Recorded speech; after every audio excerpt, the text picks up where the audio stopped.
You, tabletop gamer, I know that you've played your way through the Tolkien back catalog of elves, dwarves, halflings, and sexy elves. Now you're looking for something new, something a little weird, something that fills in the gap between nostalgia and monstrosity. Well, listen up, sicko. Battlezoo Ancestry Living Legends is here to fill that hole. Featuring 14 unique ancestries for your Pathfinder 2e or D&D 5th edition games, like Swarmblood, a creature made of hundreds of other little creatures. Ew. Gargoyles, where you can disguise as an ordinary statue but also become a warrior of the night. Angels, devils, sphinxes, evil eyes. Look at them. I love them and will die for them. And the most chaotic ancestry of them all, fusions. Play as an ancestry that combines multiple characters in one, like a chimera, or two-headed giant, or even a mighty hydra. Is that a party in your character, or are you just happy to see me? You could either share this character with other players or control it all yourself. In front of you is a golden idol placed on a pedestal. My character does an Arcana check to determine its origin and any possible enchantment that might... I'ma stick it up me bum! Battlezoo Ancestry's Living Legends includes in-depth information about each creature's culture, society, and history. Plus, you'll get hundreds of digital tokens and illustrations that work with any VTT, and thousands of unique options and custom rules for players or game masters to build the strangest characters imaginable. Make sure to check out all the perks below, and thanks for stopping by Battlezoo Ancestry's Living Legends. Don't forget you can get the book digitally or in a beautiful hardcover. I'ma stick that up me bum and all.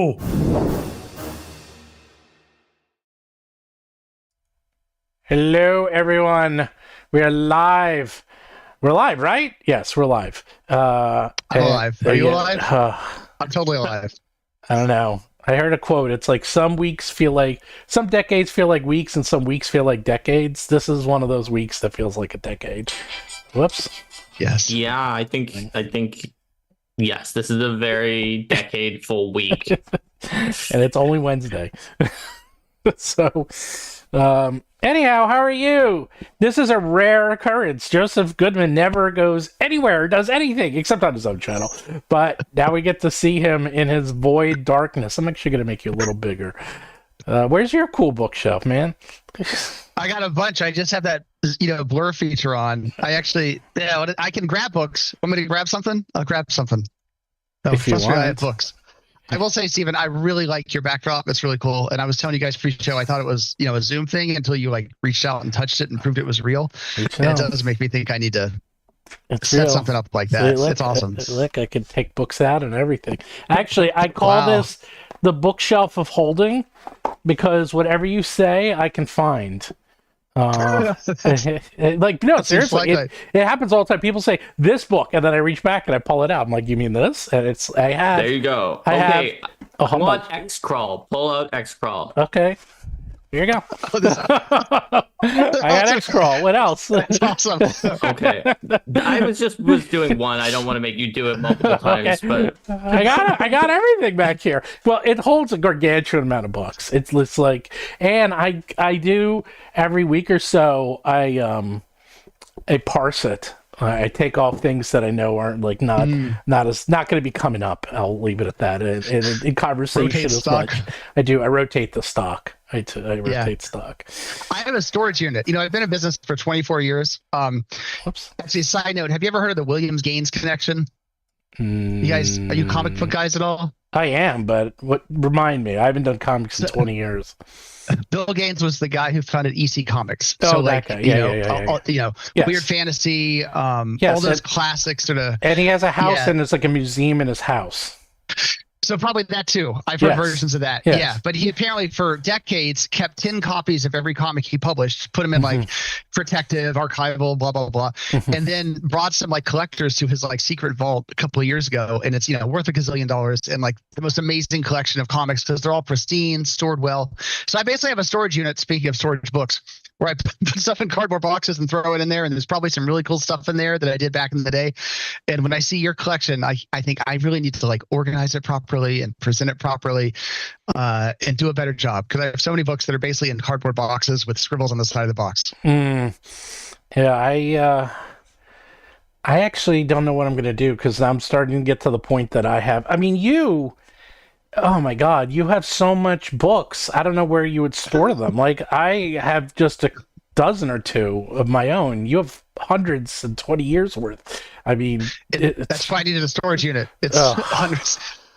I'm sure you guys know the story of Dave Arneson's storage unit, co-creator of D&D. Yes. He had all these amazing artifacts, and then he lived in Minnesota, and there was a flood. It was very sad. So yeah, like I when I picked out my storage unit, this is my advice for the day. I got one without a pipe. You know, you can walk around, and I found the one that had like no pipes running through it or near it. Just there in you case. go. Oh God. That's smart.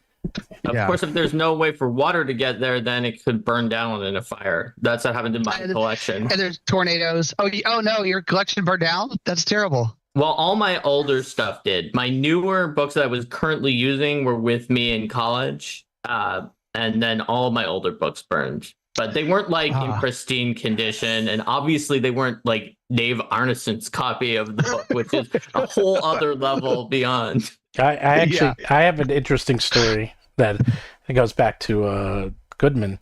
So do you remember this? Do you remember back at Gen Con, maybe it was like 2007 or something, when they announced 4th edition? Yes. And at that, I was doing a book, not the X crawl, the DCC for you, Joseph, and I checked the bag, and I had all my like Living Greyhawk and all my stuff in the bag. Oh no! And the only thing I brought on the plane was I brought DC 50 on with me to read, you know, because it had like the rotating, and I read it, and I was like, oh, this is so cool, and I'm reading it, and then they lost my luggage, and they never found it, so I lost all my like 3.5 books and everything. All that was in there, and the only thing that survived was the DC 50. Boy, I'm glad that survived, but it's so hard to lose a collection, even if they send you a check for $100 or whatever. Like, it's not the same, you know. Well, as I found out, the only thing they'll send you a check for is the luggage itself. Nothing inside the luggage, because otherwise, they're not responsible. They're like, the only thing we're responsible for is the luggage, but like otherwise you'd be like, oh yeah, I had $1 million in gold bars in there or something, you know, right? Yeah. No, I found out the whole thing about it. So now I just carry, like, you know, whatever I check, I don't care about, or I can lose, you know. Yeah. I had a similar experience at the Gamma Expo. But speaking of DCC number 50, that was the one by Monty Cook with the spinning wheels. Yes. I published 3, I think, products with spinning wheels, and I just learned an amazing word, which I'm amazed that I never knew. Do you know the word Volvel? Volvel? No. Volvelle? No. It is the word for a spinning wheel attached inside a book that rotates. Oh. It is apparently a word originally designed like in the 1500s or whatever, when they'd publish books about like astronomy, and they'd have like a thing you turn to see how the moon's going to look or the stars are going to look. Oh, those ones that have all the little symbols on the wheel when you drive around. But so I published multiple books with spinning dungeon wheels, and it turns out never along the way had anybody said the word Volvel to me until a couple weeks ago. I read an article about Volvels, and I was like, oh my God, this like completes my publishing journey, you know? Well, it's probably no one knows the word because no one does it anymore except you. The only other people used to do. I mean, when I was a kid, they were pretty popular because you would have those. Sorry, my dog's going crazy. Yeah, you would have those spinning wheels for computer video games where you would have to use it for codes, like, you know, there was the copy protection for like Zork and stuff. I remember those. So if you had 3 spinning wheel encounters and they use different mechanics, did you name the encounter in the second or the third one reinventing the wheel? No, but we will next time. No. Okay, for the 4th one. There you go. Yeah, DCC number 300. But look what I got. I found something. I found something just for you, Joseph. Are you ready? You ready? I'm ready. Dude, it is so funny. So check out what I have. I was about to bring this out too. Oh, you're matching. We're matching. We wore the same outfit to the party. That's hilarious. So you mentioned that Gen Con. That was the Gen Con where we landed this. That's maybe why you're thinking about it. This is the most expensive print run I had done up till that date. My 3-inch thick, gigantic Castle box set. I had it airshipped like 100 copies or whatever to Gen Con to like premiere. And then they announced 4th edition, and I'm like, do you know how much money I just spent on a 3rd edition box set? I know. I remember. Like, yes. Oh, you have the one with the white border. I have the white border. The printer misprinted the first 100 they shipped, so it also served a double value because I was able to tell them on site you misprinted it. Yeah, so my version here, look, it does not have the white border because we had them go back and fix. Well, I expect to have an updated and fixed exactly box set the next time I see you. Yes, I was wondering about that. Whoops, I was wondering about that. I figured it was a misprint. Yeah, no, I got this. I got one of the first 100s. That's hilarious. That's amazing. Yeah, the printer was there. We had this whole conversation. He agreed to, swap out whatever on the back end. And wow, that's amazing, Stephen. Talk about a blast in the past. That was so long ago. I know. Well, I always liked this one because Adrian. So here's the thing, and this is why I'm actually very happy you're on here. I, for better or for worse, am probably doing this now for a living because of you. Because thanks, I guess. No, well, thanks, I guess too. No, seriously, because I always wanted to get involved, and then you guys were calling for judges in 3.5, and you had an online form, and I did the test, and I was like, "Oh, I forgot we used to have a test." Right, that was when it was like technical 3.5, like rules knowledge. I forgot about that. Well, I did the test, and then Adrian got back to me. And I said, how would I do? And he said, you got the highest score anyone's ever gotten. And I was like, okay, I guess I'm in. And then I did, I did DCC judging. And then Adrian and I got very friendly because he lived in New Jersey. And Adrian obviously wrote this. And then Adrian he was a player in my game. He would come into Manhattan and play with us. That's awesome. And then obviously Chris Doyle and all those guys, because half those guys are in New Jersey. So I've met all those guys over the years. And then Seth Lipton, if you remember him, the guy was like 6'7". He also did some DCC for you too, because I got him involved. And then 4th edition happened. And I did that the one dungeon you guys did, and I made the pre-gens. And then I remember that was the beginning and the end of 4th edition DCC. Yeah, 4th edition was a tough time. I mean, it was funny because and just to remind everybody, this was the before times. There was no Kickstarter. There was it was just a different era. So you sold stuff primarily through stores. You sold a little bit through your online store, but even like drive-through RPG, like digital, there's no VTT. Digital was tiny. It was just a different era. And 4th edition, so it was all about selling to stores and distributors. And like I was the very first publisher to release any 4th edition stuff. So Gen Con 2008, I think. Yeah. We had 3 or 4 releases, and we were first on the scene. And sales were like phenomenal because it was a new edition of D&D. So we got these huge orders from distributors. There you go. Yeah, exactly. Warburger's shelf really does have everything. How did you? You must have prepped that. That could not possibly have been sitting on your shelf for the last. No, it's been sitting on the shelf. If you look at any of the old videos, you know why? Because I wrote on this. Is the one I designed. I helped design this. That's awesome. Yeah. I did. So that was the tournament adventure we did. Right. This is a tournament adventure. I did all the NPCs. Like here, in fact, I can tell you because of the names, half of these are my characters. Even show us the credits where your name is in the credits. Oh, hold on. Well, it's better yet. Prove it. Prove it. Hold on. You could always say you worked with your players to come up with it, but if it's not in the credits, it doesn't count. I'm in here. Additional development. Stephen Glicker. Additional development. There you go. Right next to Adrian. That's awesome. Yeah.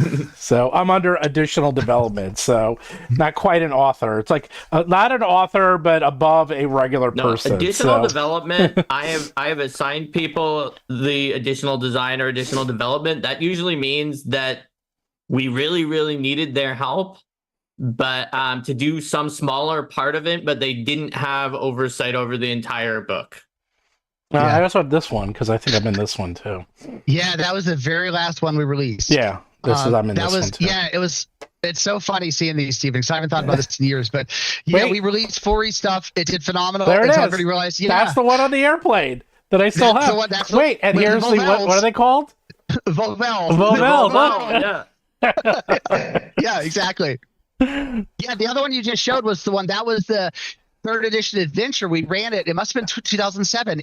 Yeah, that was the one we ran. And then when I went to release it, that was the only one in that line that I printed digitally up to that point. Because when I went to release it, by then nobody was buying third edition because they'd announced 4E. So it didn't sell that. I don't remember how many it sold, but like it didn't sell well because like nobody was buying third edition anymore. Say there. I'm a judge there. I'm only a judge. Yes. Judges are very important. That's actually a great thing to be. But it was so funny because 4E sold great for 3 months and then nobody played the game and sales went from great to like 0. You know, there were no restocks ever.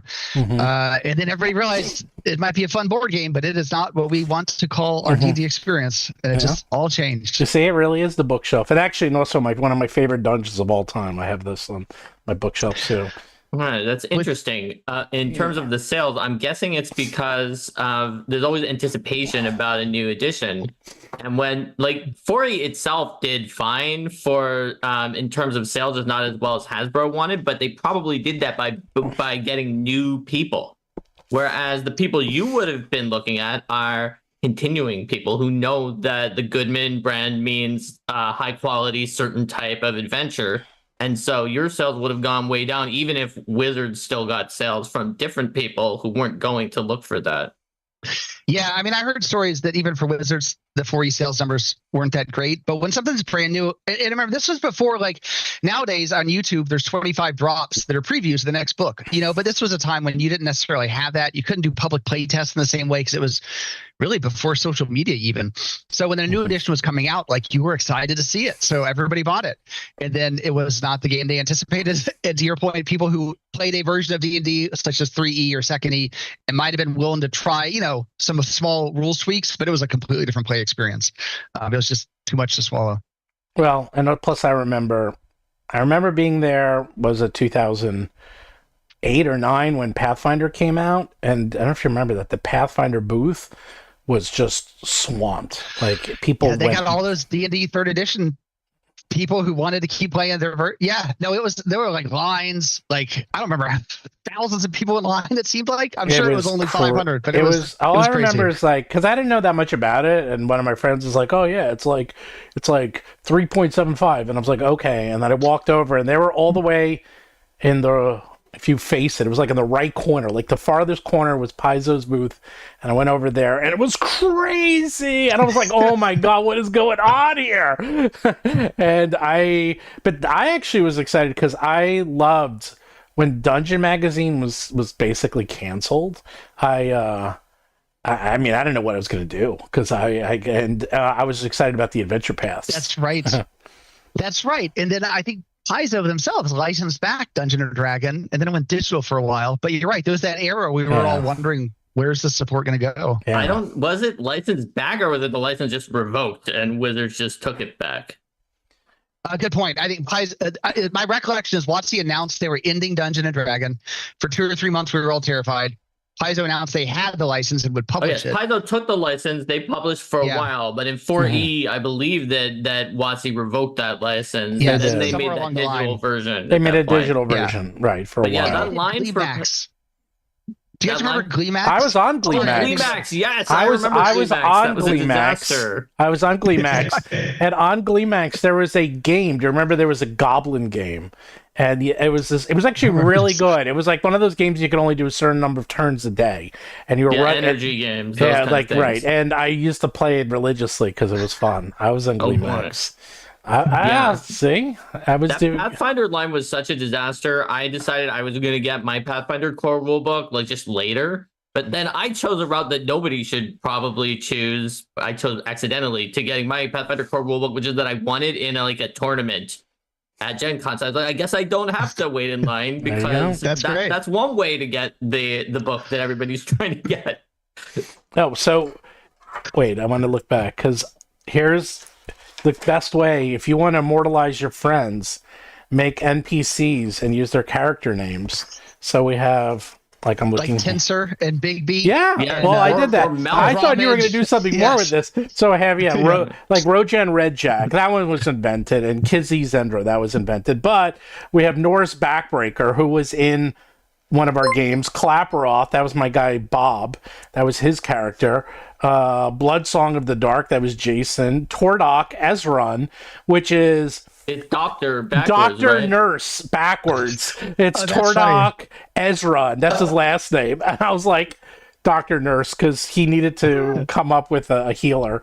Rojan, that's Chris. Yeah, and they repeat, so because they're different levels. But yeah, I remember making those, and I was excited because we were going to do DCC for 4th edition, and then I remember, I don't know if it was talking to you, it was probably Adrian. He's like, oh yeah, they're not doing anything for 4th. They're going to make their own system. And then that was it. And then the tournaments ended, kind of. So, and I mean, 4E just lost its sales, and we put out however many it was, and nobody was playing that edition, unfortunately. So yeah, that's what eventually led us to create DCC RPG after some twists and turns. And actually, I made characters. Adrian asked me, I did make characters for DCC back in the really early, like way early days. I made characters like probably a year before your book even came out. But then things got weird, and then then I kind of like fell off, and you got too big for me, so you know. You know what I mean, Mr. Corporate. I was gonna wear my pinstripe suit, but I decided to dress down a little bit. You know. Yeah, we said this was business casual for this stream. Well, for me, business casual. I'm wearing my lobster shirt. Everyone loves this shirt. I'm just wearing a random shirt. Wait, so we got a super chat. We have a super chat from Scott Barnes, who said, I had just started running Castle White Rock with my own BX D&D conversion when the news came out about the upcoming Kickstarter. Looking forward to the DCC RPG version. That's awesome. Yeah, we are doing a conversion of it. October this year, we're going to crowdfund it. We have an amazing cover image already done by San Julian, who some of you may know he's famous for many things, but he painted early versions of Vampirella. He did all the Conan covers in the 70s. If you've ever read Savage sort of Conan or a lot of amazing stuff, Eerie, Creepy, all those magazines, San Julian did a lot of those covers. But we're bringing back Castle White Rock, which is back in the 3rd edition era, it was the 700-page giant box set. It'll be something along this lines next time. Although, honestly, boxes, I don't want to get into tariffs. But when you guys want to get into tariffs, boxes versus books is something we're thinking about right now. Because boxes are going to be a killer. No, you can't do it. Yeah. Well, you can't do them anymore. I will talk. If you do, you're in trouble. Yeah, so I'll talk very little because I'll tell you why it's happening, so I've been talking to everyone. This is actually very interesting, because one thing people are saying, books are exempt, they're not exempt, they are. Well, here's the deal. So the powers that are being used are for wartime. So basically, the reason why books and learning material, like flashcards, are also exempt is you can't figure out a way. You can't tax educational materials and say that's because of wartime.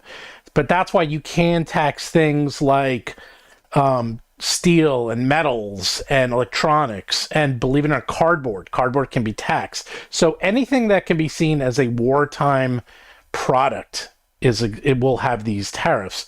Books are not tariffed. They're tariffed at, well, games were 0%, and now they're, it's going to go up to 125 tomorrow, 125%.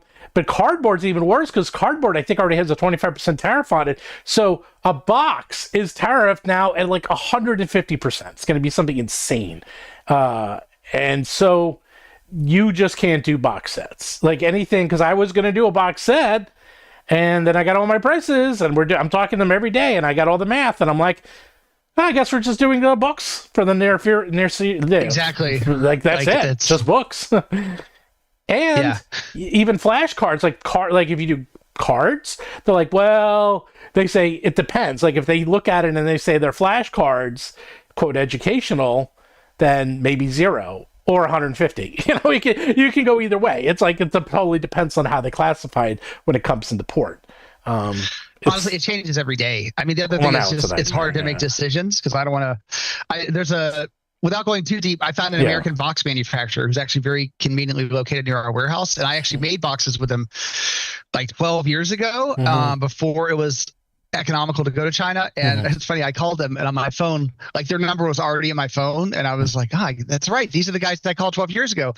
And I got the daughter-in-law of the guy who I talked to 12 years ago. Wow. But even then, there's a lot of technical production capacity that is just different between the two countries, and they can only do the box, which means I then have to print the books, ship them in, have somebody assemble them, ship them again. Like, the thing's complicated and expensive.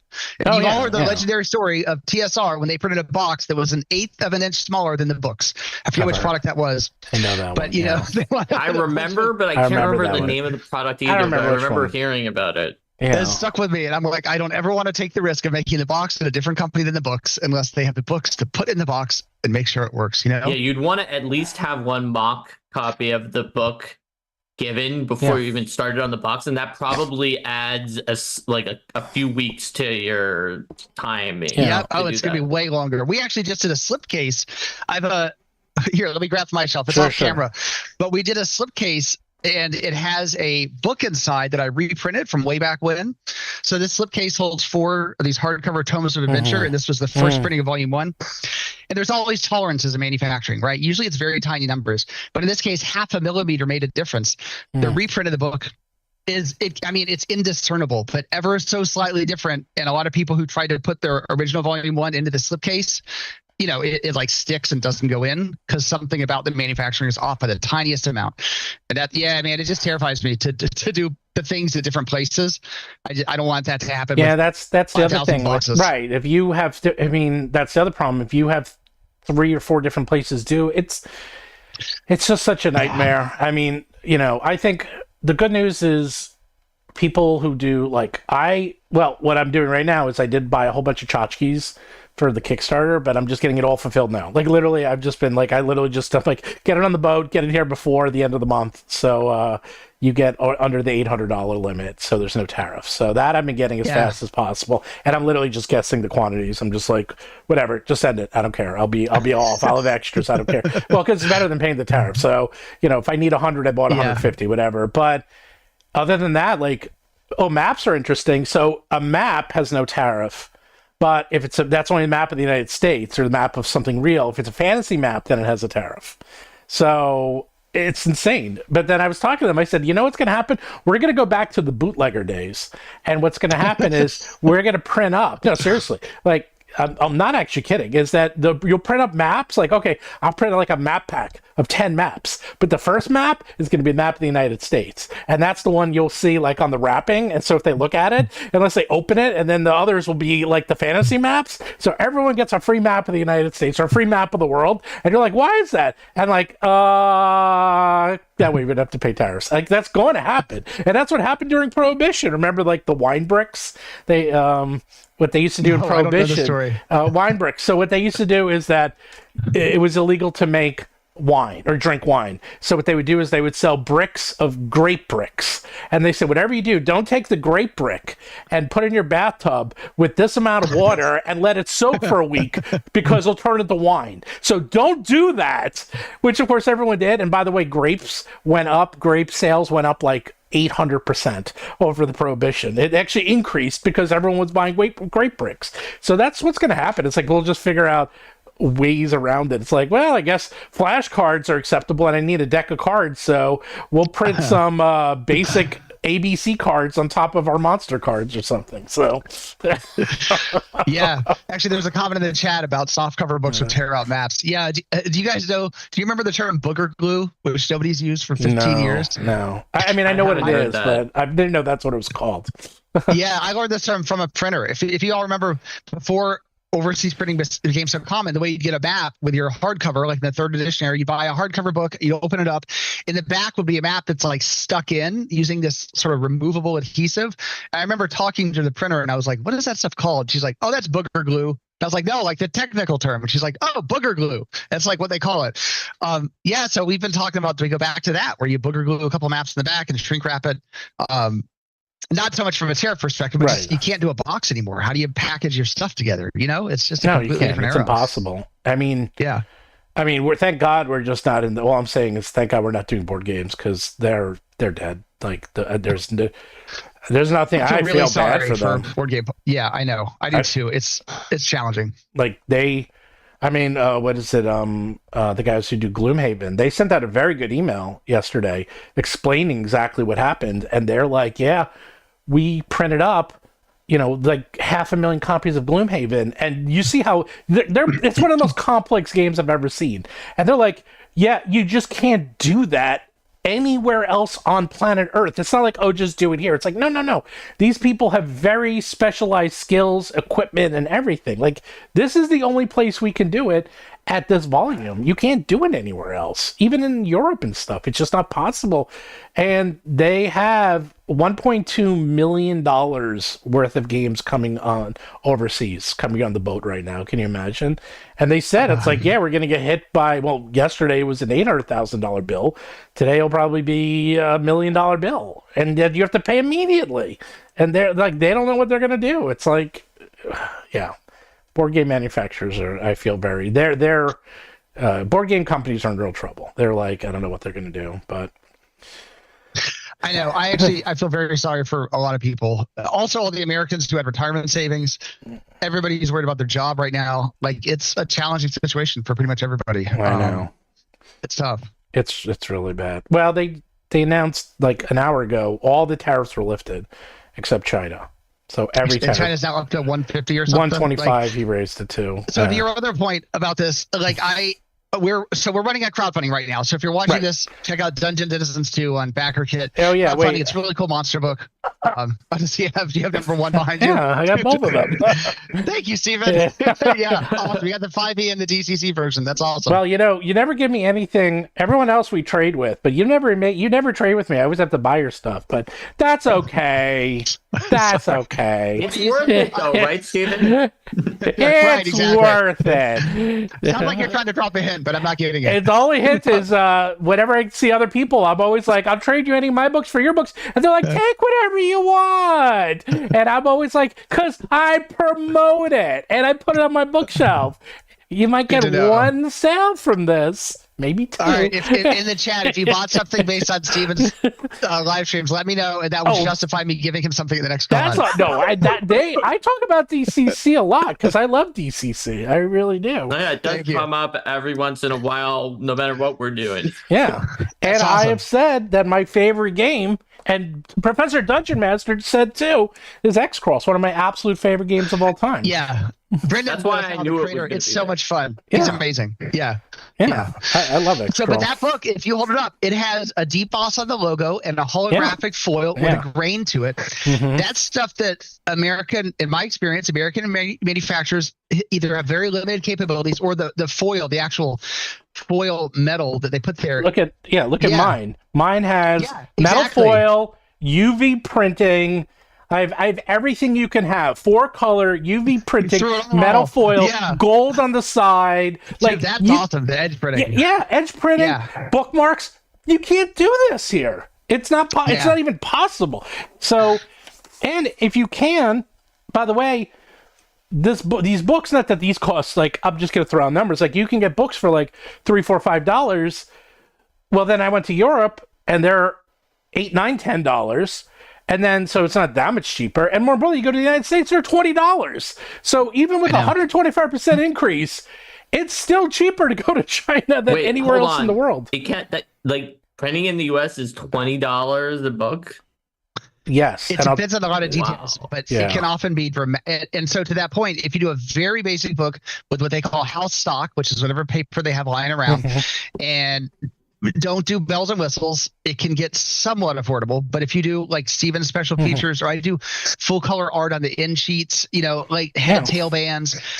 So like I'm going to show you guys. I have all these samples here. Yeah, this is full color. Exactly. And that's bands. So much more expensive in the US. Yeah. Like all these little things bands. You don't think about. Sewn. These are all sewn bound. Yeah. As opposed to adhesive. Yeah. Right. Yeah. Yeah. And so we have here textures from one of the printers I work with. This is an alligator hide texture. We were doing a monster book, right? So we told backers we're going to get samples from the printer. Here's another, it's like a crocodile hide. And Steven, actually, the one you did, Dungeon Denizens, on the first volume, we did now I lost it. We had a reptile hide, like snake texture. It's amazing. You can do a book that looks like a monster. But in order to manufacture that, even if you go to a U.S. manufacturing base, I have the regular one. These materials are made overseas, so they will have to import the materials to make your book. So a lot of I think the specialized books you now will see in the future, just there's no literally 0 U.S. manufacturers offering this kind of textured leather at, basically it's a plastic product. It's very unfortunate. It will change the texture of our industry in a lot of ways. Yeah. The game rules will still be great. The games will be fun to play. But those of us who are like logophiles, who are bibliophiles, who love books, and the like Steven's Amazing Bookshelf, that's going to be a harder itch to scratch, so to speak. Yeah. One of the ways the texture of the industry will change is they won't have leather crocodile texture. Exactly. Yes, exactly. Yes.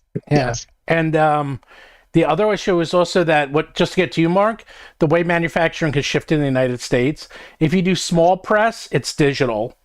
And if you do large press, it has to be large press. When I mean large press, like 100,000. You mean like tens of thousands, right? Hundreds of thousands. Yeah, like you have to really be printing because it's just not worth it. And they do. $20 a book is just like, that's death to any company unless you do it for prices that people are not going to be willing to pay right now. Well, that's the thing, right? Yeah, that's the problem. Yeah. I mean, it's crowdfunding is a fascinating space because, it was, again, I've been doing this so long. I remember the olden days where you had to show up at a distributor trade show with your thing printed and hope somebody would buy it. Whereas crowdfunding, now people basically throw down money with a description and they have confidence in you because you did it before. And I think in most people's minds, crowdfunding is binary. Either you fulfill your project or you don't fulfill your project. I think we're going to enter a gray space. And frankly, this will happen with Good View Games. So I go to backers and I say, you guys back this box set. I can't make a box anymore. So I'll give you your content and the format may change. And I hope you'll allow me some grace because I am in a place where I have no option because there's literally nobody who can do this in America, and I think we're going to enter a gray space where crowdfunding becomes less of a promise. The core promise is still there, but the nature of the deliverable may have to change. Yeah, at least for us book guys. Some of the board game guys, I think, will really be perhaps unable to fulfill it. I was talking to them. I was talking to some of the board game guys. That was just 2 days ago. And I'm like, what are you guys doing? Are you going to go print in in Europe? And they're like, that's what and they said that's what they're exploring. They're exploring printing in like Lithuania and Germany and places like that because yes, it's more expensive and shipping. I don't want to tell you how shipping is way more expensive to go from those countries unless you have a distributor in Europe. It's very expensive for Americans. That's the other thing. It's so cheap just to get stuff from China that it's going to be cheaper, especially now tariffs are removed. That might be slightly higher cost, but not 125% inherent. So you're going to probably see what's going to end up happening is board game manufacturers are going to pop up in Lithuania, in Vietnam, in India. That's where they're going. They're just going to move. They're not going to be in China. They're just moving to those countries. They're not going to come to the U.S. They just aren't. And I won't get into the reasons. Unlikely. Yeah, it's just I won't get into all the reasons why. There's a lot of reasons, but it's not going to happen. Other things can come here, but that's not one of them. Or if they do, to that point, it's small. It's small press publishing. It's like for invitations. It's for very small. Yeah.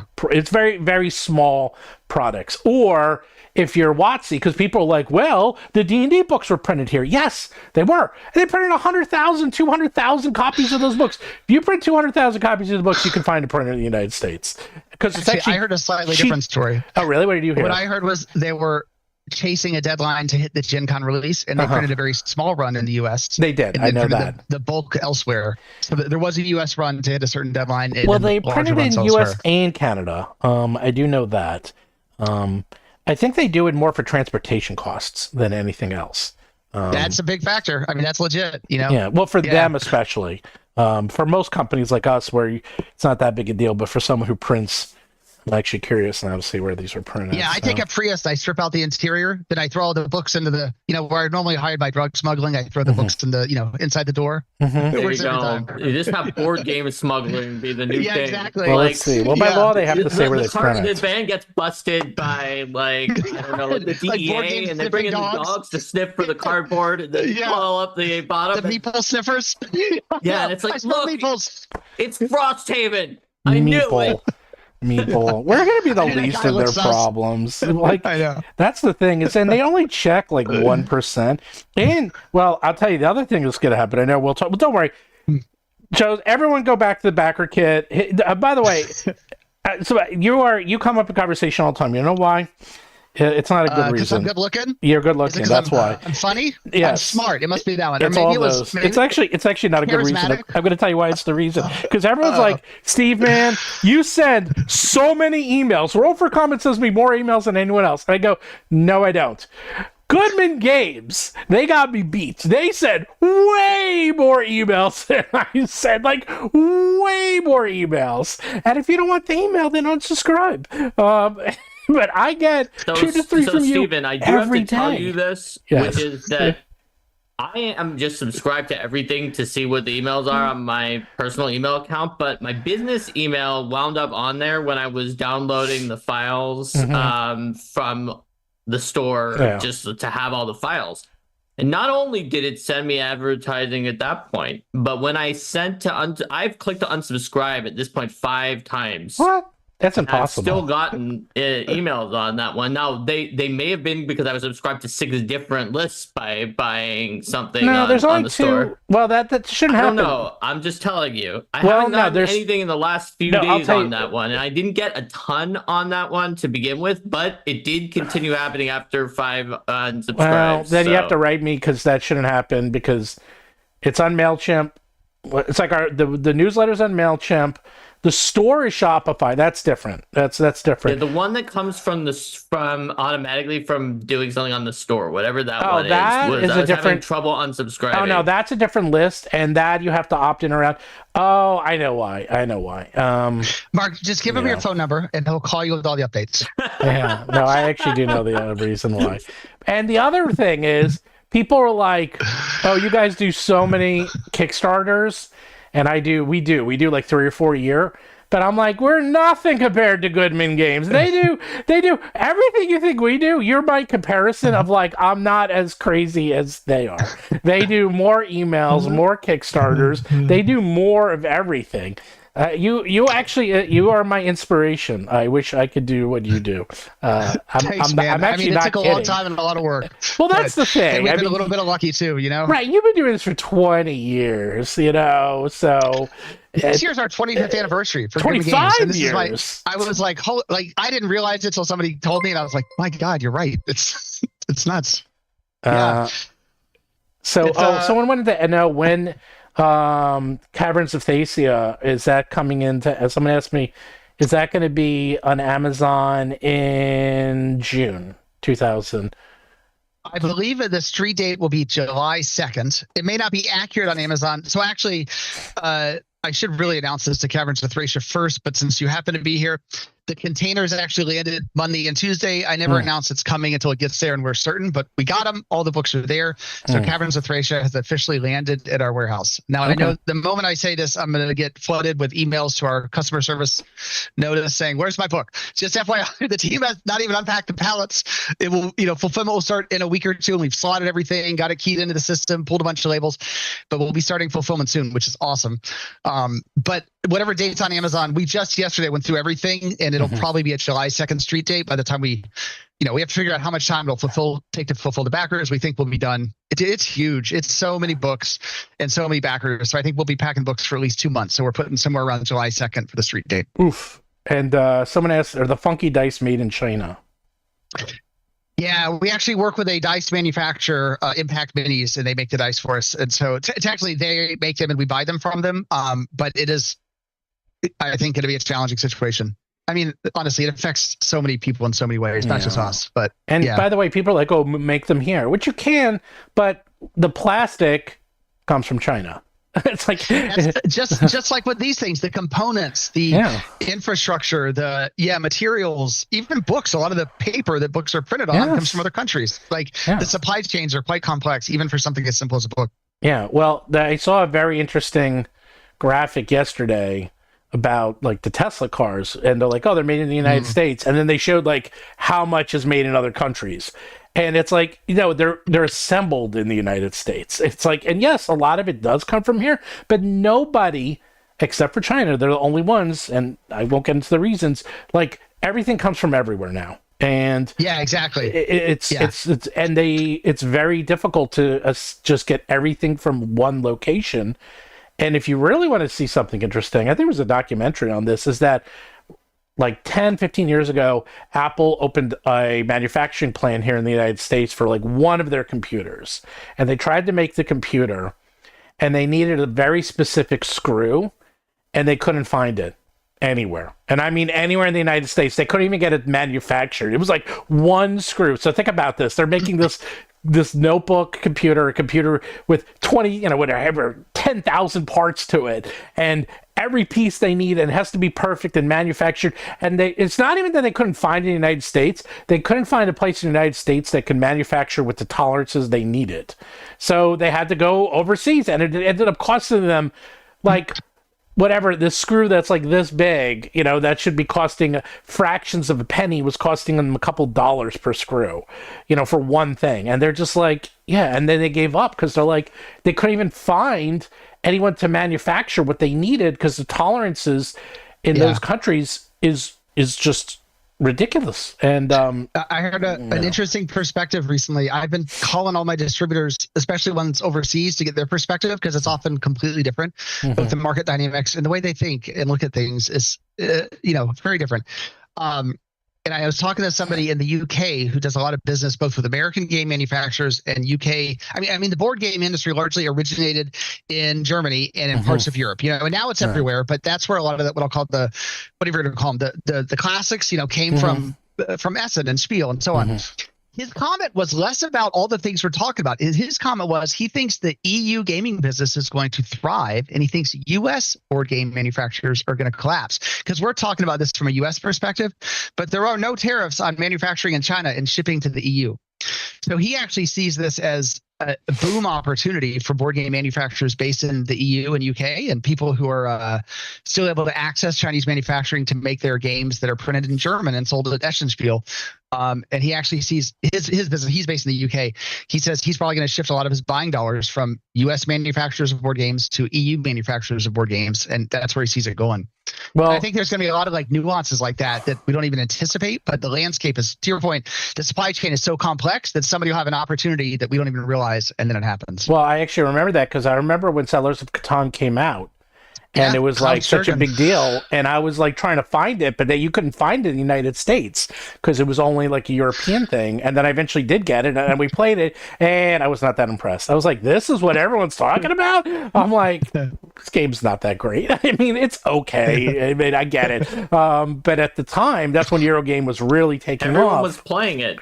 This was Eurogames. No. This was way before everyone was playing it. This was when it was just like rumor and this was mill. Years before everyone was playing it. This was when it just came out and it was just a brand new. But yeah, no, you're right.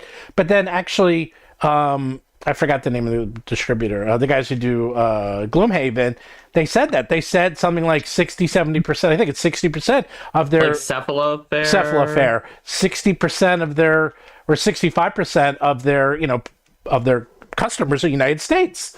So, yes, you're right. It's probably a great opportunity for Europe, but you still don't want to lose half your customers overnight. I mean, that is brutal. It's not good for anybody. It's going to shift so many pieces on the playing field, so to speak, Yeah, it's challenging.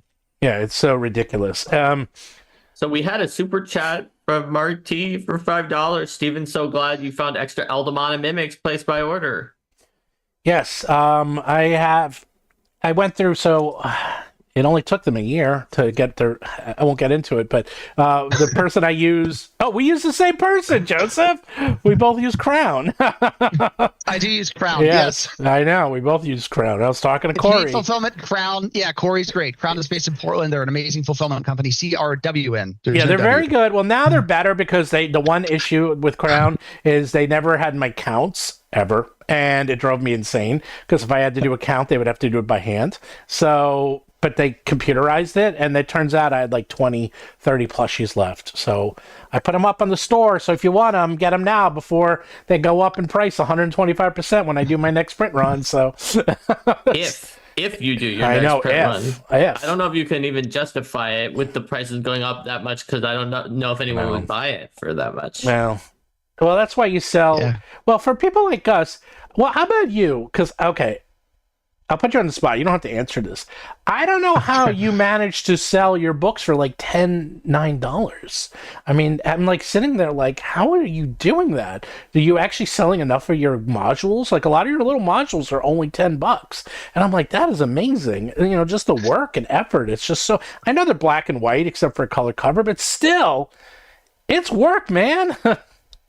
Yeah, I think it's interesting. We were just talking about that because all the costs are going to go up. Yeah. But the Dungeon Crawl Classics line in particular is something of an anomaly. I mean, we're I think we just announced number 111 or something like that. Like there aren't many. Actually, Paizo has a Pathfinder line that's also in comparable numbers, but there aren't that many places in this industry where that has endured. And honestly, part of it is we just sell a lot, and I reprint them. Some of them have been reprinted so many times, their sales are in the tens of thousands. And I don't know that I could do that with many other lines, but that line has a particular resonance that just sticks with people. You know, they're great adventures, man. I just love dungeon crawls. I still remember playing D&D the first time I ever did it with my brother and his friend Wayne on the back porch. We had all the rules wrong and had so much fun, and basically just fought a bunch of skeletons. And to me, like that's D&D, and that's what I want to evoke. So yeah, that's sort of where we landed. Well, I'll tell you. You see, this is how I got started. Is because I think I was just talking about this last week. I was at I live in Manhattan. I went to Complete Strategist, and he had a book. He has a book rack. Danny, the owner, Danny. Yeah. Yep. So and there was DCC, and they were numbered. So I'm like, okay, I'll get one, and I got number 1. And I read it, and that is one of my favorite adventures. I was like, wow, this event, didn't you write that one too? I didn't. I wrote number 3. Number 1 was 3. By Jeffrey Quinn. He did a great job. That is such a good adventure. And I'm reading the adventure, and there's like the rats are on one side of the dungeon. I forgot who's on the other, like humanoids or something. But then I remember there's a mummy. Oh no, vampire. There's a vampire bricked up in the middle of the dungeon on a wall, and I was like, oh my god, that is so good. Like that, like, because I love dungeons that you have like two sides fighting each other, and then you throw this crazy random element of something insane and like that just goes crazy. I was like, this is a great dungeon. And do you know, it's in my attic now. You brought that up like maybe one of the last few weeks. It's just I another just said example that. I brought of how it up. DCC I brought it up comes last up all week. the time. Yeah, I brought it up like last week. You see, Goodman, I talk about this stuff all the time. Thanks, man. I have Appreciate every DCC 1 to 50. They're in they're in my attic right now, except for the ones. That's amazing. I told you. Well, I liked them so much, I bought them, and that's how I talked to Adrian, and that's how I started working with you. So it's so funny. I have 2 comments on that. Number 1, literally this morning I was talking to somebody about our favorite dungeon encounters. This actually comes from DCC number 17, Legacy of the Savage Kings. But because you mentioned vampires, Harley Stroh wrote that one. It was his first publication for Goodman Games. And there is a room that can only be reached through a pinprick-sized access point. And it's because the vampire can assume gaseous form. I remember that one, there. right? And that's that where was he keeps genius. Yes, yes, exactly. I was saw like, that. Is so good. I remember so that. Good. I still remember to that day. I was like, that's genius because the only way in and out is through like a pin because they're gas. Yeah, no, that's genius. Yeah, like that's what I love when you read a dungeon. You're like, this is so clever, you know. But it's funny also you mentioned this because I've been puzzling over something recently. So actually, if you guys can help me or the audience, maybe it's interesting to me. So we do statistics when we. Whenever we do a crowdfunding, we do a pledge manager. Then we always ask people in the pledge manager, what version of D&D did you come in with? And it's our way of finding out, are we reaching true, old school or more modern gamers or who? And then we did a golden ticket in the 10th printing of DCC RPG, and people had to take a picture of the ticket and mail it in as a selfie to win the prize. And I thought I'd get pictures of grognards. Instead, I got pictures of middle schoolers, high schoolers, and college age kids who are buying our old school products. And on the pledge manager surveys we get a very surprisingly high number of people who have come in with 5th edition. And I'm starting to view old school as less about like you started in 1980 and the heritage and you've heard of Gygax, and more about like an aesthetic and a look and feel, for you guys, like what does old school mean to you? Is it the nostalgia? Is it the look and feel? Is it the shared knowledge of TSR? Like what does that mean to you? Well, that's a good question. I think my favorite answer to that is something that's similar to something Ben Milton said on the show about OSR, which is that like nobody can agree what the R stands for. Everyone agrees that O and S are old school, but there's like brawls on the internet about what the R is. And the 2 of like the major factions kind of are the 2 sides of your question here. There's revival versus sort of like a Renaissance. And Revival is like, it has to be exactly the thing. You need to know all the legacy. It needs to be a clone in some way of those earliest versions of D&D. And you have to be able to run all of those old adventures in it, like pretty much as is. Whereas Renaissance was like, yeah, we love certain aesthetics, we love certain factors. We're going to make something new that brings into the game all those things we love from the old games. And I think that those middle schoolers and high schoolers may speak more to the Renaissance, the rebirth factor. Yeah, that's a great point. Well, here's the issue. You've been doing this for, it's funny because I know, because your stuff goes back to, I started in 77, so your stuff goes back to first edition 80s, early 80s, all those type, the old school. But I've been talking, and actually they do a lot of ads for us, is I talk to a lot of Gen Zers now. And if you think about it, we're up to like the fifth generation, I think we're up to the fifth generation that's playing D&D, which is kind of horrifying because it started with like baby boomers and then went to Gen X and then went to millennials and then went to Gen Y and then went to Gen Z. The millennials are Gen Y. Oh, Gen Y. Sorry. But there's another one. Gen Alpha. Gen Alpha. That's the new one. We'll have some young people who are playing D&D would be the fifth. But they'll be fifth, right? So old school is different now because all these Gen Zers that I'm talking to who are really into D&D, they all start with fifth, all of them. So to them, they don't. It's only fifth. They have no history before fifth. Or to be technical, it's only D&D. The word five appears nowhere in the product. Right. And I game with my middle school son and his friends every now and then. I run games for them, and it's a completely different experience running it for 12-year-olds. But they don't know what 5e means. It's just D&D. So there's also this perspective, to your point, Stephen, of like, is it just D&D or is it old school or is it 5e? What is it and how do we talk about it? Because I think sometimes when we say the word 5e, we inadvertently put up a barrier, because I guarantee my son's friends have no idea what that means, but they sure know what D&D is. Well, I think that's why, obviously Shadow Dark is doing extremely well and DCC does really well.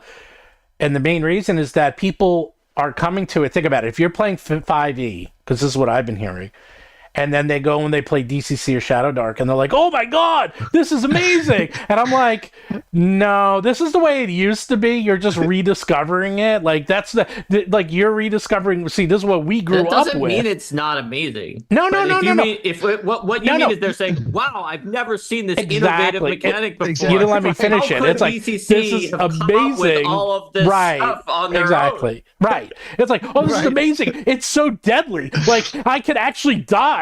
And it's like, it's like, oh wow, what a novel concept. It's just so crazy. I mean, I didn't invent saving throws. Full disclosure, we copied that. Like 90% of what we all do as a group is like take inspiration from things we know. But to your point, people who are new in the scene, they never encountered it before, so they think it was our innovation. By the way, this was also on my bookshelf.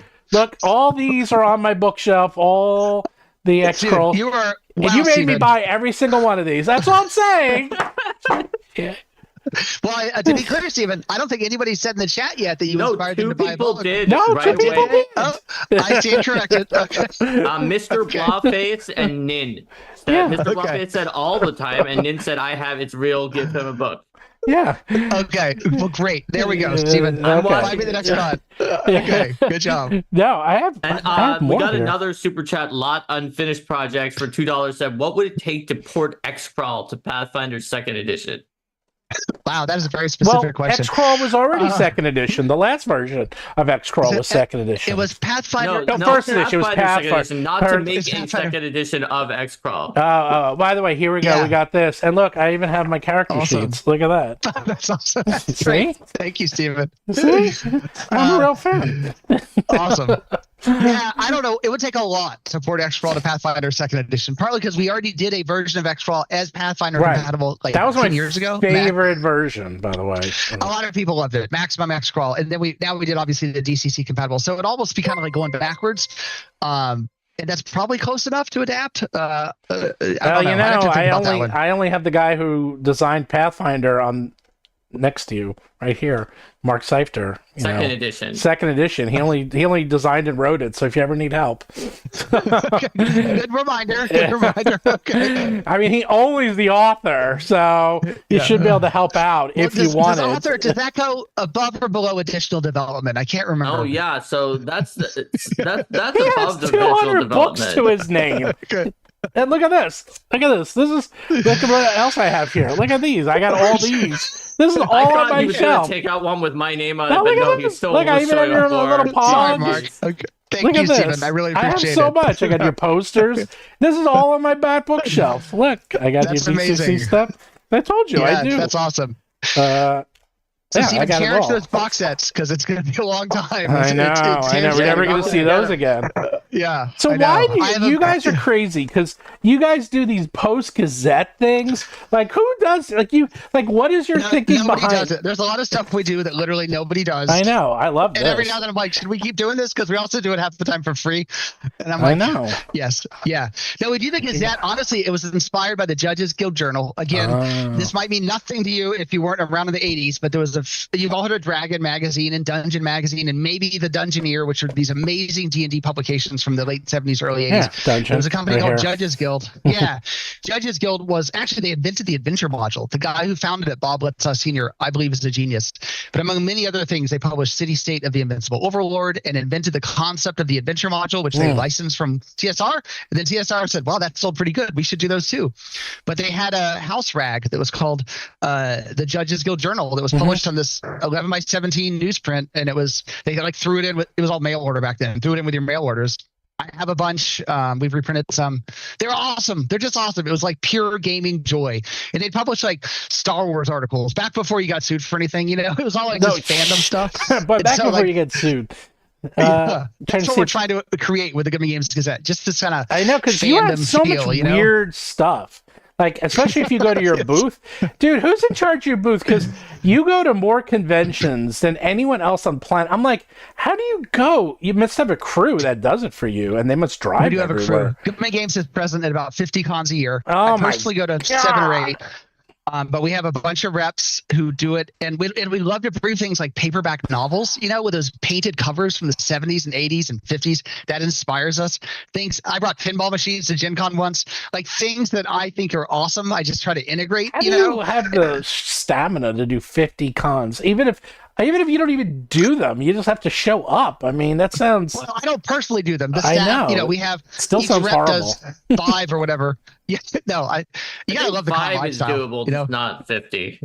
Oh, yeah, 50 is, but I'm like, I think I'm doing like 2 and I'm like already tired. Dude, we're running a con out of our warehouse. So we have our own facility. Most people use third-party fulfillment. We actually open our own warehouse in Fort Wayne, Indiana. So if you happen to be near Fort Wayne, Indiana, and you're hearing this, mark your calendar for Saturday, May 3rd. We are running a convention out of the Good Games warehouse. We are literally putting up tables between the racks of pallets. All the event tickets have already sold out. We can only have 96 event tickets because Saturday, May 3rd. Yeah, there's only so many spaces we could fit books between. I might have to fly out there pallets. and just bring like a truck to load up my free stuff. So we're going to run a sale. Everything in the warehouse is on sale. But it's also it's fun to hang out in a warehouse filled with books, even if you show up and don't game, it'll be a warehouse sale and we're all just going to be hanging out. Do you remember in the comics back in the 70s and 80s where they'd have the banner on the front that was like, you can win $1,000 shopping spree at Toys R Us or Lionel Playworld or whatever. Oh, yeah. I used to love it. Daydream about that as a kid. Yes. Yes. How would I snake the aisle? Yeah. What would you throw into your cart? Yeah. Oh, I do that all the time. Like for Dungeon Con. Yeah. What's the fastest way? Well, they still do that now. They have like supermarket sweep. If you watch that, it's the same thing. And they yeah. Well, my kids watch that crap. So yeah, they go around and they put stuff on, and then they have to. Yeah, they have like a minute to get as much as they can fit into a cart, and it's crazy. Yeah, so. And I would be like, how do I hit the G.I. Joe aisle and the Star Wars aisle? And also make sure I get some Legos. Like, so I want my warehouse sale to have that, like, I don't know, that amazing feeling of being in a place where everything you love is there, and you get to actually bust open pallets. You can go through 50 copies. We had a guy at Gen Con, we used to call him Chain Devil Guy, because he was the guy who came up, first of all, and pointed out to us that we published Chain Devils in 3 consecutive adventures, and the stats were slightly different, and he actually caught it. So he filed filed a formal complaint at Gen Con with us, but he would come and he would look through, because we'd always bring like 40 copies of every adventure to sell.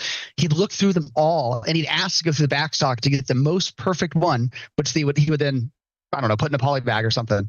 But if you're that guy, you can come to the warehouse and go through every copy to find the one that has perfect corners, and no dings on the spine and all that stuff. So I'm guessing it's easy for you to bring products to the Alliance open house if that's where your warehouse is. Yes, Fort Wayne, you got it exactly right. It is so conveniently located for so many reasons. But yes, that is one of them. Convenience to Gen Con. I was going to say Gen Con. Yeah. We ship to Alliance Midwest. We actually drive the deliveries over. They're like a 5-minute drive. You got any space in that warehouse for like a pallet or two? Maybe I can like rent a little bit of space for you. It's completely full, Stephen. Completely full. No room. No, actually, that is. Maybe get in touch and it's a possibility. That's actually not a bad thing, just for like a little bit, because that's like, I could actually, because Paizo just moved their warehouses Midwest too. A lot of people are moving to the Midwest. I think a lot of people did. We had another super chat from Jonas Devlin for $5 that said, "Stoked for you guys to have Goodman on." There you go. Thank you, Jonas. We had some other questions. Are you going to bring the Lankmare products to Foundry VTT? Honestly, it gets really complicated with licenses because a lot of those licenses want to retain the rights to do video games in case anybody ever came along to do a Lankmare video game. I don't remember this license offhand, but often the licenses are very specific about, this is okay, but this is not okay. And usually what's not okay is any kind of digital anything. So odds are very slim off the top of my head. Okay. It's good to know. Sorry, Doc Mysterio. Doc Mysterio. And some people are saying MCC. Is MCC like the evil stepchild or the forgotten child of the DCC universe? Because I see it, but it's not quite the same vibe as DCC. I mean, it's the sci-fi version, so to speak, or post-apocalyptic. I think fantasy's always going to be the biggest genre in role playing, just because D&D came along first. Sci-fi is, I think, almost always just like Pathfinder to Starfinder, DCC to MCC. It's never Gamma World to your D&D. Yeah, exactly. That's exactly what it is. You got it exactly right. Yeah, it's. I've never played MCC. I mean, I do it's like. Fun. Yeah. I'm sure it is. No, I'm sure it's terrible. I mean, of course it's fun. It's like, no, it's terrible. Don't play it. I don't know why we still publish it. Like, seriously, I'm like, okay. And what is it with you? You continuously reprint your first edition, your rules for DCC constantly. You change the covers each time. That's fascinating. We do more than that. I'll reveal some secrets here. Okay. First of all, we have a lot of artists we work with. Brad, Stefan, Doug, and many others. Stefan Pogue, he's an amazing artist. He's actually gotten better. So the book's been in print for guess it does the 14 years or something. Art. Oh, you got Stefan. Yeah. Stefan's amazing. Yeah, Stefan does my art. Somewhere between the 5th and 8th printing or something, he decided to redraw every picture he did in the DCC core rulebook because he was way better now and was kind of embarrassed by the old stuff. Yeah. So every printing, 5 or 10 or 15 pieces of art actually swap out, and I really should have kept better records and I didn't. In addition, the adventure in the back, there's 2 adventures in the back. One's always the same starter adventure. The other adventure we swap out every couple printings with a new one, just to give people a new reason to try it out. We what's the other one? We have secret messages. Do you know about the secret messages? No. I mean, sure you have. Dude, you have so much stuff in your books. I think your entire company is a secret message. I mean, I know about the secret messages in the Paizo books, right? In the Paizo, and 5e had secret messages, but they got rid of them recently. That actually was that was in the news. 5e had the ones that was "We are not responsible for the death of your character." They had something fun. Okay, I have my DCC. This one's old. Let's see. So, do you know the word acrostic? I feel like this is like vocabulary with Joe Goodman, not just vowels. Do you know acrostic? Oh my god! Acrostic is, I think, more famously known than vowels. That's the kind of thing that even in elementary school, they would be like, "You could do poetry too, young child. Write an acrostic." In case you're in the audience that don't know, acrostic is where you have a bunch of paragraphs of text, and the first letter of each line spells something going down, a crossword puzzle kind of. So my favorite example, if you collect White Dwarf, get a copy of White Dwarf number 77, published in the 80s. There's a guy named Brian Ansell. He bought Games Workshop, and then he moved the headquarters to Nottingham, where Games Workshop is famously based in the UK. And the table of contents, not the main entry, but it'll be like article and then short description, then article, then short description. As I recall, I have a copy of this somewhere on my shelf, but if you read an acrostic down the short description row, it says Brian Ansell sawed off, which is British for a very rude comment. So I remember learning this from somebody many years ago in the industry and thinking, this is so cool. So Steven, if you're in the DCC core rulebook, go to. Oh, I'm on second printing. It's the second printing, by the way. Okay, this one's in second printing. Go to the appendix in the back. I believe it's in second. That has all the names of. It's like inspired names for characters by class. Hold on, let me grab my copy. I'll give you a page number in a sec. This book is too big. Yeah, I know. Oh wait, you would it get even more hardcore? You know all these maps you have. Yeah, I have most of these maps. I have the original art because I bought it. You bought them from Doug? Yes. That's awesome. That's amazing. Doug does amazing art. I know. I buy his maps. To support him. You see, I told you, I'm a big fan, man. I'm like, thank you. Now, Steven's going to reveal to you something, which is that one day he saw that you did 3 Chain Devils in a row, and they were slightly different. He's Chain Devil. God, no, he's not. I'm the guy who actually told him that. That's the. Okay, so it's funny actually. We put a secret message in this one that I forgot about. Okay, where is it? I don't know where it is. Whatever. So it's on page 453 in the one that I'm looking at. We also we rearrange stuff in the back of the book sometimes. The page numbers change. Well, 453 is this map. Oh, so see a change in my version. It's a different thing. So go to Appendix T, titles. And it was either Appendix S or Appendix T, where most of the columns are in alphabetical order, but you'll notice one of them is not. I don't know where it is in your printing. I'm trying to find the appendixes. Is it not even close to 453? No, there's actually appendix. No, I have appendix CLNOPRST. There's their T. Yeah. So T look at the to tables 449. 449. Okay. Is one of them like 3 columns are in alphabetical, but one of them's not? Wizard, cleric, warrior, thief. Look for a column that's not alphabetical that you can read from top to bottom as an acrostic message. Yeah. Oh my god. There's so many. In my printing, what am I looking at? The 11th printing, the cleric column says, what does it say? Cesricon.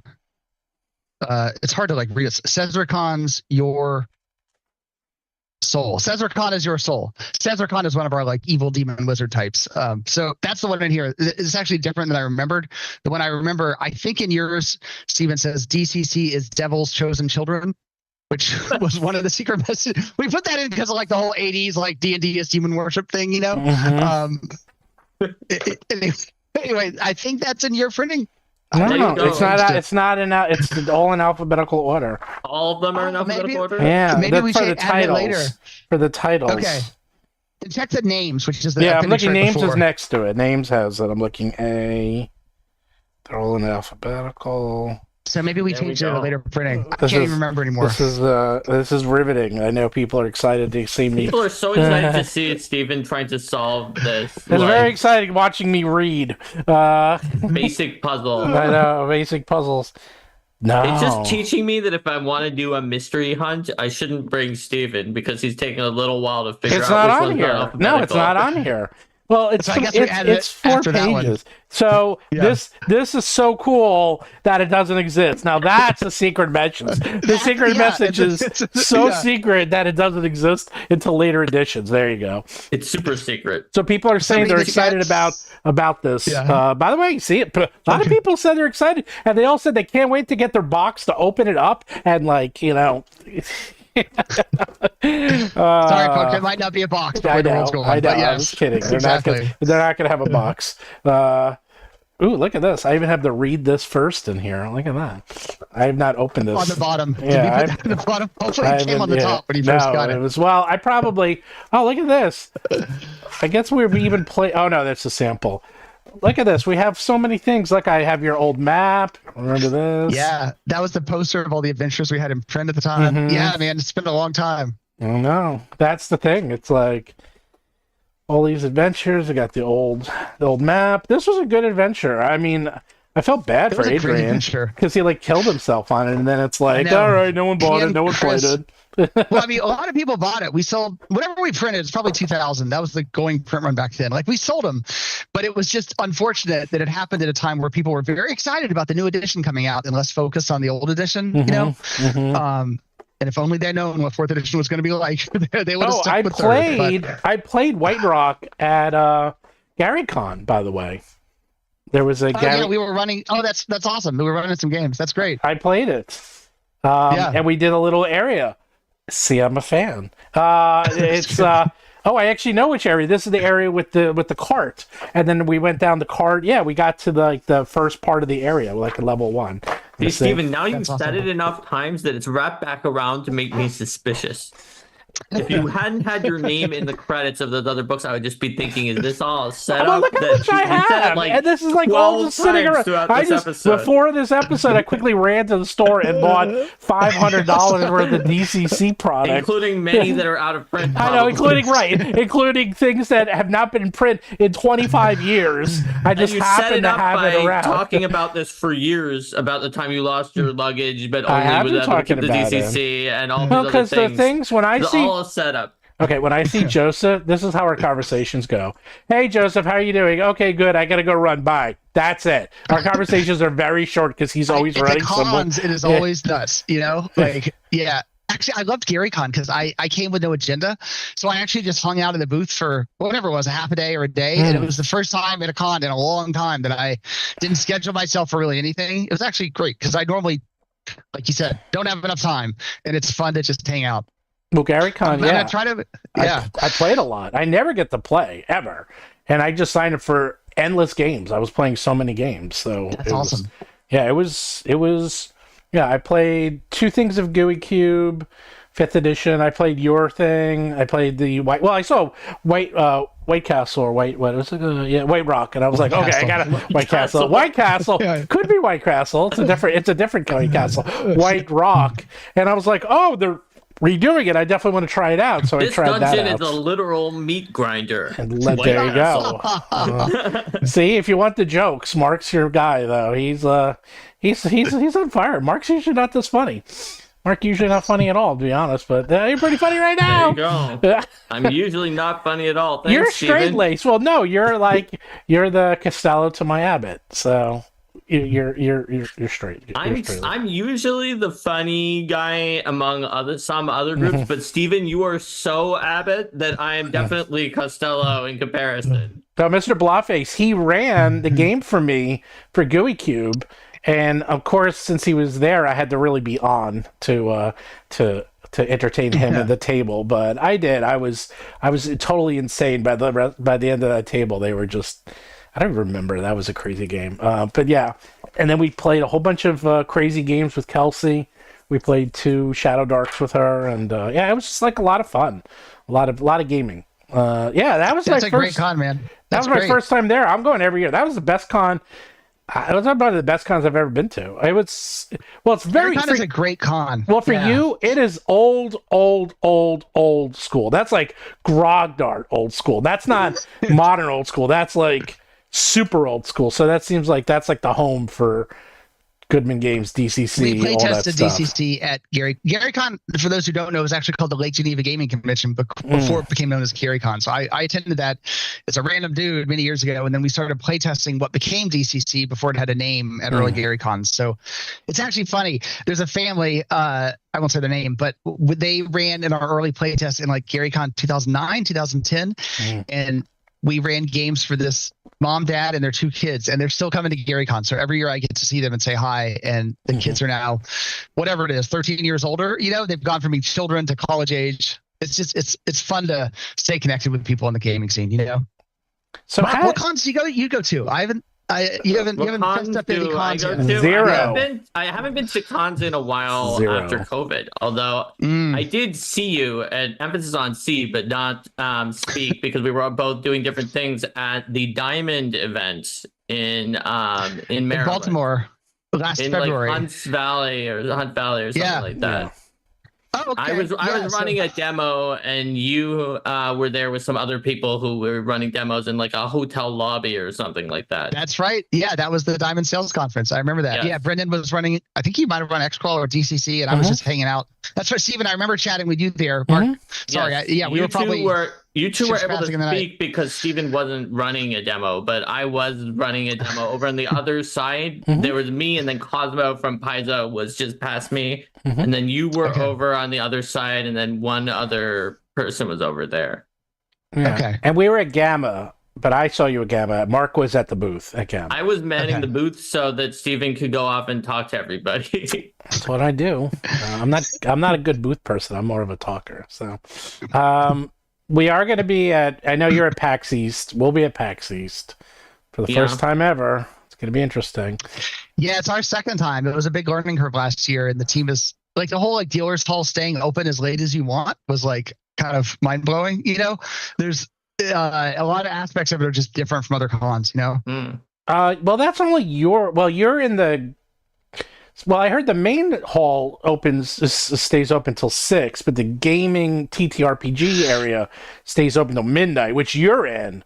I'm next to it. I'm not in it. I'm next to it. Okay. So, thank God. So our team learned the hard way. They're like, what? We're supposed to stay here to win? You know, it was like. Yeah. By the way, I didn't tell you that, Mark. The hours are 9 a.m. to midnight every day. If we were on the other side of where we are. Yes. Okay. So. At first, I thought, like, all of my friends who are in the area told me that it's not really that great of a show for tabletop people to come to, but if you did, you would want to be in the gaming area, like Goodman is. We're next to it. Now that I know that it would have to be open until midnight if we were in that area, I'm grateful that we're not in that area, because that would have been a disaster. No, we're literally, there's like the areas here and our booths right here. We're as close as you can get without being in it. I'm like, good enough. You cannot bring only 3 people and do that. No. Until from 9 a.m. to midnight. I was talking to one of the other publishers who had a great idea. He told me that because basically they game till midnight, so they let you sell till midnight. So if people are running your games, they run over and buy a book or some dice. He said they stay open until they haven't had a sale for, I think, 30 minutes, he said. You know, when it finally like dies down. Because nobody's making a purchase at 11:30 p.m. Probably not. You know, they're just riding out their game till it closes at 11:30 or midnight and going home. So he said he often shuts down at 9 or 10 or whenever the clock runs out on his counter, which I think is a reasonable conclusion. That means that if you wanted to troll him, you just send someone to buy the minimum possible purchase every like 29 minutes. Yeah. Yes.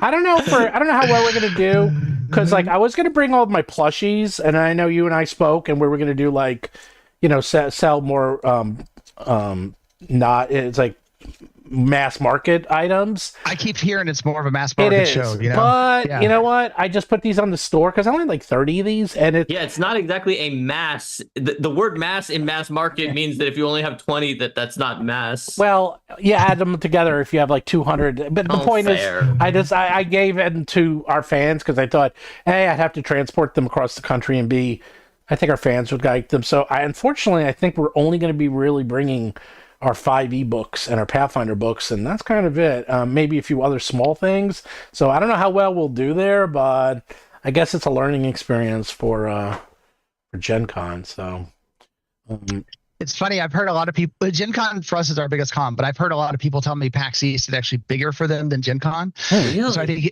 it might just be. Yeah, it might be if you have the sweet spot of. Yeah, no, seriously, I had the same reaction. I was like, no way. Well, 100,000. It does make sense because PAX East, it's one of the richest cities in the. It's off the chart. Over 100,000 people. I used to live very rich. I used to live in the area, and I like ran games for a while. Like I was like the organizer who would run them, and PAX East just was not a show where people were buying things. Dude, that was 25 years ago. So I asked my friends who still are in the city and are still organizing games. I was like, have things changed since then? And they were like, a little, but not very much. Not very much. It's we'll find out. We'll find out firsthand. Are you going, Joseph, or you don't go to PAX East? I typically don't go. Yeah, this I'm going to go to Origins this year. I do want to hit. I did PAX Unplugged last year. I want to hit PAX East at some point, but this year I'm in that same time zone. I'm picking Origins, and then next year I'll probably try to hit PAX East. Yeah, I'm not going to Origins. I actually usually go every year, but I can't go this year. Although I think we're going to still sell stuff there. And PAX Unplugged, I actually really want to go to, but you can't get in. But hate to say it, I think it's going to be a little easier to get some booths later. Actually, that's an interesting point. There's going to be a lot of dominoes falling. No, there's going to be some openings. There's going to be openings. Some of those board game companies are just going to be gone. It's a combination that they're going to be gone, and a combination that it's very expensive to go to these cons. Yes, and they're going to have to start making they're cuts. Going to be gone from the show because it's going to have not be in their budget anymore to do it. Yeah, or it's like not worth it, or they do it just for presents, or they just break even, or whatever. And that's the only good. Well, it's not good, but it's good for me who's trying to get into these cons. It's like because there's huge waiting. Like you can't get into Gen Con. There's a huge waiting list. And I got in only through friends. I was able to share a booth with someone. So, because you could share, he has a 20 by 10 and he gave me half. So I have half and he has half. And Crown is going to have a store. So that will have 2 booths because Crown will be selling your stuff and I'll have a booth. But you have you're like the A+ legendary alumni who has like the best booth. You and Paizo and a few others have like the prime location. So the trick to Gen Con is wait 24 years. Well, the trick to Gen Con is you run, right, because you have the priority points. You probably have like 1 million priority points at this point. Actually, I don't. Yeah, I used to track it because I was like, when am I going to be able to? And now I don't even care because I have enough that I get whatever we ask for. But yeah, the trick, you get more points, and if you skip here, you lose them. Oh. So and eventually you can have transfer more points than some other guy. Transfer a few exactly. Of those points. It's not like Marriott points. I know. As you know, like the way Gen Con works is they have this point system, and the more points you get, the more things you can get, and that includes getting a booth. So they basically compare your points to somebody else. So they have a wait list. You made a request, so and so made a request. If you have more points, you win, and you get points for paying for stuff, sponsoring. Running people events, want to know when we're starting to make monsters with Goodman Games. All right, we'll start now. So no, seriously, you have so many monsters in your books? Like you do. Oh, this is the wrong one. You do. I wouldn't say I do quality and you do quantity because that's mean. Because our monster books only have like 150, but our monsters are in a contest, so it's a little different than yours. But you have like 500 monsters. Like, first of all, so that book, I think it has too many. Like it's almost unmanageable. No, seriously, it's almost too. I'd hate to say it. It's kind of too many. Printing error. Look at that. Look at that. Can I get a new copy? Look at that. It's got folded. It got miscut. Some scissors. It got miscut. It got miscut. I don't know. Look at that. Up. That's ruined. No, there's a lot of monsters for sure. It was a great tagline to say 500 monsters for 5e. So that's part of where it originated from. And now I wish I'd said 300 monsters. For 5e, but even 300. So monster books are so expensive because you have to have a picture for every monster. You know, I mean, I know how expensive it is. It gets a lot, and it's not even that it costs a lot. It takes forever to get that many monsters. These artists, you need to get 500 monsters from like 50 artists over the course of like a year or something. And then I was like, we did work on that a long time. I know, because I do the same thing. And then I was like, oh my god. And then I saw you doing another one, and I was like, dude. What did you do not learn? What happened? Like I'm like this was too much. Do we really need that many more? Everybody loves monsters, man. It's like we all have Monster Manual 1 and 2 and 3 and the Fiend Folio. You know, like you just can't get enough. We're gamers. We've always been like that. I know. And your monsters, my monsters are weird, but your monsters are like. I don't even know. Your monsters, I can't even. They actually, I feel like I'm reading Cthulhu when I read this book because my brain is like melting some of the time. I mean, although you do, that's a good compliment. You have a whole section just on owlbears. That's what I like. It's like you have the great horned owlbear, the raven bear owlbear, the snowy owlbear. Snowy owlbear? Yes, Good. snowy owlbear. There's all these different. It's like there's a lot of weird stuff in here. pool lurkers, plague swan. But then you also have like these huge tables for them. So we love tables and organizational elements. We did a bunch of tables in the back of how to find like monsters by terrain, by CR, by every conceivable configuration. Goblin shark, nasty. Look at a nasty thing. So if you guys like what you're seeing, check out Dungeon Denizens 2, which is a sequel, which is on crowdfunding now. What's crazy is there's 300 more monsters in the sequel, 350 more. And we've been doing these YouTube drops of like the designers talking about them. And there's like amazingly imaginative, creative ideas that the one that I like is called the Bone Dancer, as I recall. It's an undead skeleton type, but he was a musician in life and was never properly appreciated by his fans. And so when he dies, he still continues to wander with a tortured soul. But when he sees you, he plays kind of like a flute thing and forces you to dance until you're exhausted and die. But it's this whole like, just the motivation. Sounds familiar, Mark, to some of our monsters. I think there was something similar also in Pathfinder Book of the Dead, and they also played their bones as a xylophone and fiddled sometimes with like and then they could like fiddle with like the sinew or something like that. They did some That's weird great, stuff. actually. You need an accordion though. That's what these guys really need. The undead accordion. Yeah. Who does your layout? Made out of their organs. Who does your layout? Because that's like, I mean, these books. This is like 616 pages. I mean, this is too big. Matt Hildebrandt is our art director, and he does an amazing job. He might have actually. I can't remember if he did that one himself, but then we use a couple freelancers as well who do amazing work. That I actually might hit you, because that's the one thing that I do right now on my own layout, and I gotta stop. It's like I enjoy it, but it's actually taking up a lot of my time. So I used to do all the layout for Gimme Games, and back to the era of Quark Express, if you guys remember that. But Quark and InDesign. I use InDesign. I mean, yes, I used Quark. Yeah. Well, I used PageMaker. I used PageMaker in high school. I feel like I used PageMaker in college, maybe. And then I used Quark because PageMaker went out of business, and now I use InDesign. They're all the same. It's the same program. So, and guys, I gotta warn you, I have to wrap up soon because I got a job. You don't have a job. All right, well, that's fine. You did say you can go 90 minutes, and so we got the last 3 minutes. We're able to get some monster building in there. Well, who knew? Well, we could talk because we have a lot of stuff. Okay, yes. For the first hour and 25 minutes, it was the pre-show, and now it's the show of how to make monsters. But the way you actually have guys write them though, and you have some people submit monsters too. Yeah, we have two full-time product development leads, one 5e, one DCC, Chris for 5e, Mike for DCC, and then they do some of the writing. Then we recruit from a fleet of freelancers. I'm sure you guys know that story. And then we also open up a certain number of slots for backers to submit, which actually has gone great. We've gotten a lot of very creative people sending in their monster ideas, and then some of them we went back to the well and said, "Can you write 5 more for the sequel book?" Because they had awesome ideas. Yeah, we do the same thing. Although we do it a little different. It's a tier that they pay for, and then they get their monster in guaranteed. I will have to say, we write it. They work with Mark, and then Mark writes it.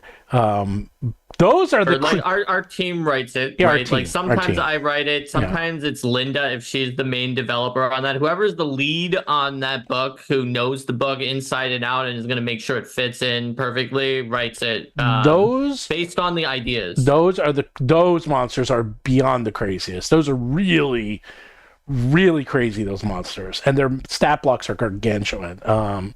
They're good though. Those are good monsters, I will say. On average, they just ask for a lot. So they don't have a lot of lore text because they on average ask for a lot. Yeah, it's like 3 lines of lore, and it's all text because it's so much. And then I completed the mark because I can't fit it on the page. So, someone said my middle name is clickbait because I had them. Hey, making monsters. We were gonna make monsters, but we started to talk about stuff because. The real monster was the tariff all along. Yes, exactly. The real monster right now. Well, yeah, I know. A week ago, this seemed like a quiet little show, and then Thursday changed everything. Yes, it's all right. Everything changed when the Fire Nation attacked. 90% off topic. It's not off topic. We were talking about. I didn't even scratch the surface because I wanted to find out how he got into this and why he's doing all that. I'm going to say this, okay? It was 40% off topic because the topic was 5 words: making monsters with Goodman games. That's right. Well, we had Goodman, and we had games, but we did not have really making monsters. It's like we talked about monsters. It's like 60%. It's like 60% 4 out on of 5 top. words. I think 80% on topic. There you go. 80%. I'm not going to give us full credit for the monsters though, because they weren't in very much of it. But I'm going to say it was definitely at least with Goodman games. Well, That much is true. Yeah, I could have. Thank you for having me on the show, guys. I really appreciate it. And Steven, I'm schedule permitting, I'm happy to come back some other time and we can get to all the stuff we were supposed to get to. I know. Well, that's the thing. I mean, we do this every week, and but you'll be at Gen Con. Are you going to any other, and Origins? Any others, or is that it?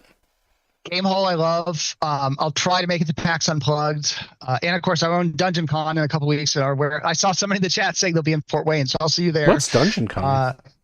That's our warehouse con. Oh, that that's That's the one they're doing con, in Fort Wayne that he said. I didn't know it was called Dungeon Con. Yeah, I thought it'd be. we had to come up with a name. I thought it'd be something cool like warehouse Yeah. con or like. we actually debated that endlessly, but if we ever grow big enough to move into like a real convention center, then like warehouse con doesn't work. I see. So Dungeon Con. Actually, Dungeon Con's pretty good. Why don't you It could call also be Werewolf Con, but with an A instead of an E for where. Or what about Goodman Con or Goodman Game Expo? There we go. Yeah. GGE. No, you got to figure out how to make DCC or just make a Dungeon Crawl. Surprised if Dungeon Crawl Classic doesn't have its own con. Well, you do. It's online though, right? I think you do that. We do an online con every November. It came out in COVID. We call it Cyclops Con, but yeah, exactly. That kind of became the DCC con. So if you wind up having a Dungeon Con that is like somewhere other than the warehouse, but some people preferred the original one in the warehouse, and so you wind up doing both, you could call the original one Dungeon Con Classic or DCC. Dude, Dungeon Con Classic, and then that's. So what's funny is I keep thinking, and we're so off topic, even the closing, but there used to be a huge con in Fort Wayne, Indiana called Pentacon, which I attended as Goodman Games in like my first year. By the way, remind me, I will tell you who, another game publisher was late to that con because they got arrested on the way there. So sometime when we're not on air, ask me that story and I will tell you that incriminating story is really hilarious. But I went to Pentacon, then it went out of business somewhere along the way. And Alliance is based there. Chessex is based there. R&R Games is based there. So many companies are based in Fort Wayne. And so people keep telling me like, oh, if you get this going, like it could be the new Fort Wayne area con. But Mark, to exactly your point, I keep thinking, but I want to have it in my warehouse. Like if we move to a convention center, it's not as cool. So maybe I'll do like day 1 is the warehouse, day 2 is the convention center. And I love that idea. Dungeon Con Classics. That'll be the warehouse portion. And then we'll call the other portion something else. Mark's on fire today. Mark, you're just you're just ripping it. I don't know. Go back to work. Like use that creative energy on text. Stop wasting it on a YouTube video. But, well, good news. The next thing for me is copy fitting. I know. Well, that's me too. I gotta go do bogeys. No, well, I'm happy you came. I'm happy you spent an hour and a half with us. If you come out again, I'm going to go to my attic and I'll take out my whole box of DCC and we'll go through every single adventure in order. We can just make it a whole thing. It's like today we're going to tell you all the typos that I remember. Oh, that one. That's where I forgot. I remember the typos sometimes, and I'm like, it's seared in my memory until we reprint it. Anyway, I got to go. Thank you very much, guys. It was a lot of fun, and happy to be here again. All right. Sometime in the future. We'll keep it going. Mark, you want to close it out? Then until next time, everyone, if you want to battle the zoo, you have to roll for combat.